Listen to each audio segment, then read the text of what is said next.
श्री रामानंद आश्रम सेवा समिति द्वारा आयोजित नवरात्रि गरबा डांडिया महोत्सव की तैयारियों को लेकर अटल सभागार में प्रेस वार्ता आयोजित की गई। इस मौके पर उपेंद्र प्रताप सिंह लकी और अर्चना सिंह ने विशेष भूमिका निभाई। प्रेस वार्ता में बताया गया कि गरबा महोत्सव की हर संध्या की शुरुआत राष्ट्रगान के साथ की जाएगी। आयोजकों ने कहा कि यह सिर्फ सांस्कृतिक उत्सव ही नहीं बल्कि देशभक्ति का प्रतीक भी होगा। राष्ट्रगान की गूंज के साथ जब गरबा का रंग जमेगा तो भक्ति और देश प्रेम का संगम छतरपुर की संस्कृति को नई पहचान देगा। पूर्व नगर पालिका अध्यक्ष अर्चना सिंह ने कहा कि नगर में जब उन्होंने पहली बार गरबा महोत्सव की शुरुआत कराई थी तो इसका स्वरूप छोटा था, लेकिन आज यह एक भव्य आयोजन बन चुका है। उन्होंने कहा कि राष्ट्रगान से शुरुआत इस बात का संदेश है कि हमारे लिए संस्कृति और देश दोनों ही सर्वोपरि हैं। उन्होंने बताया कि इस आयोजन में 5 साल की बच्चियों से लेकर 50 साल तक की महिलाएं हिस्सा लेंगी और कई विशेष प्रस्तुतियां भी देखने को मिलेंगी। गरबा की शुरुआत का जो क्रम होगा वो राष्ट्रगान से शुरू होगा। हमारी सब बेटियां राष्ट्रगान करेंगी, फिर उसके बाद माँ की आरती करेंगी, फिर उसके बाद गरबा शुरू होगा। इस तरह के कार्यक्रम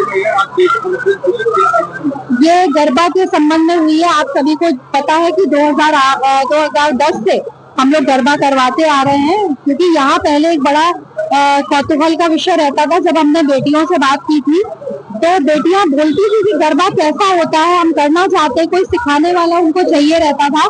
तब हमने इसकी शुरुआत कराई थी। इस समय 50 बेटियां और कुछ एक आध महिलाओं के ग्रुप, लेकिन आज आप देखिए कि हजार बेटियां इस गरबा में शामिल होती हैं।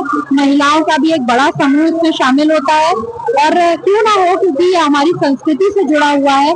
गुजरात जो कि हमारे भारत का हिस्सा है और वहाँ का ये पारंपरिक नृत्य है, और पारंपरिक नृत्य के साथ ये इसको पूजा में भी मुख्य मानते हैं। गरबा घट स्थापना करके मनोकामना का दीपक जला के महिलाएं इसके इर्द गिर्द नृत्य करती हैं, माँ से मनोकामना मानती हैं। वही एक छोटा सा जो एक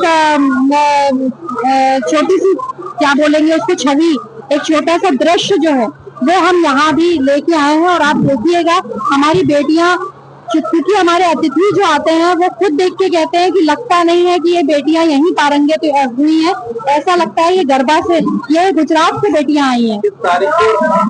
ये हमारा 28, 29, 30 और 1 तारीख को ये गरबा यहाँ पे होना है छतरपुर में, और मेला ग्राउंड अभी हमने चयन किया है, वहाँ पर ये गरबा होना। बुंदेली परिधान में क्या महिलाएं बेटी क्या दिखेंगी?